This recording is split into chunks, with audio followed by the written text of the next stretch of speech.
तो यूपी विधानसभा की शुरुआत मानसून सत्र की हंगामेदार हुई है। भले ही अखिलेश यादव इस बार विधानसभा से दूर हों, लेकिन समाजवादी पार्टी के तमाम विधायक मुद्दों के बांट छोड़ रहे हैं। हालांकि सीएम योगी ने सदन की कार्यवाही शुरू होने से पहले विपक्ष को नसीहत दे दी, लेकिन इसका कोई खास असर नजर नहीं आया। आपको रिपोर्ट दिखाते हैं कि कैसे समाजवादी पार्टी के विधायक वेल में आकर हंगामा करने लग गए।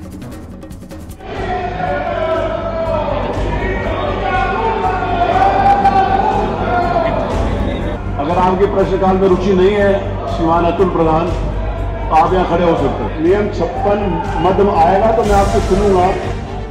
कभी यूपी विधानसभा में सीएम योगी और अखिलेश यादव आमने सामने होते थे, लेकिन इस बार वो तस्वीर तो नहीं दिख रही, लेकिन हंगामा पहले जैसा ही है। मेरा आपसे निवेदन है, माननीय नेता विपक्ष, आपने जो सूचना दी है, मैंने उस सूचना को स्वीकार किया। एक तरफ यूपी विधानसभा के मॉनसून सत्र में समाजवादी पार्टी के विधायक हंगामा कर रहे हैं, तो दूसरी तरफ अखिलेश यादव लोकसभा में मोर्चा संभाले हुए हैं। इन दोनों तस्वीरों में फर्क सिर्फ इतना है कि भले ही फ्रेम बदल गए हों, लेकिन समाजवादी पार्टी की रणनीति नहीं बदली। दरअसल विधानसभा के मानसून सत्र से पहले सीएम योगी ने विपक्ष को नसीहत दी, सदन में सहयोग करने की अपील की और क्लियर कर दिया कि हर समस्या का समाधान होगा, हर सवाल का जवाब दिया जाएगा। लेकिन विपक्षी विधायकों पर इस नसीहत का असर नहीं हुआ। विपक्षी सदस्यों से मैं कहूंगा कि वे जिन भी उन रचनात्मक मुद्दों को लेकर के सदन का ध्यान आकर्षित करना चाहेंगे, प्रदेश के विकास से जुड़ी भी,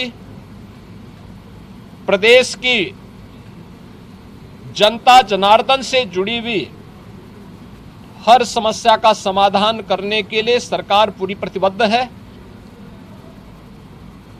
सदन का मंच उस चर्चा का, परिचर्चा का विषय बने, इसके लिए हम लोग पूरी तैयारी के साथ, मेरे सहयोगीगण उसका जवाब देंगे। सीएम योगी की नसीहत के बावजूद सत्र के पहले ही दिन सदन में विपक्ष ने कई मुद्दों को लेकर हंगामा किया। समाजवादी पार्टी के विधायक वेल में पोस्टर लेकर पहुंच गए। एसपी के विधायकों ने बिजली, बाढ़ और कानून व्यवस्था के मुद्दों को लेकर सदन में आ गए और विरोध प्रदर्शन किया। साथ ही स्वास्थ्य सेवाओं के मुद्दे पर सपा विधायक और ब्रिजेश पाठक आमने सामने आ गए। क्या सरकार कैंसर के सारे उत्तर प्रदेश के मरीजों को उनका जो एस्टिमेट जहां से भी बन करके आता है उसका एक मुश्त में पैसा उपलब्ध कराएगी कि नहीं कराएगी? मेरा दूसरा सवाल है मंत्री जी कि आज जब आपने जवाब नहीं दिया कि आपके पास सुपर स्पेशलिटी के डॉक्टर्स कितने बढ़ गए हैं, पेशेंट्स के अनुपात में वेंटिलेटर और आईसीयूज कितने हैं। मंत्री जी, अगर एक्सीडेंट हो गया, आज बीपी बढ़ गया और ब्रेन हेमरेज हो गया तो तुरंत उसका ऑपरेशन होना है, लेकिन उनके पास पैसा नहीं होता ना वेंटिलेटर पे देने के लिए, ना उन वेंटिलेटर्स पे रहने के बाद। मुख्यमंत्री जी की जो व्यक्तिगत मुख्यमंत्री जी जारी करते हैं गंभीर मरीजों के लिए, ऐतिहासिक चेक से पहली बार दोनों जगह मैं कह सकता हूँ कि माननीय सदस्य बैठे विपक्ष के लिए, अगर सही बोलेंगे तो पहली बार मुख्यमंत्री सहायता कोष से पहली बार की बड़ी संख्या जो भी मरीज मांगता है,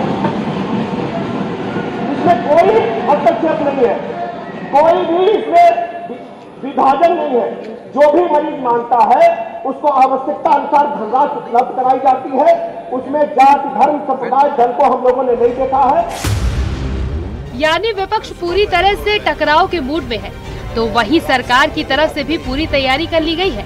तभी तो सुरेश खन्ना से लेकर ब्रिजेश पाठक तक एक एक सवालों के जवाब दे रहे हैं। Bureau report, news 18।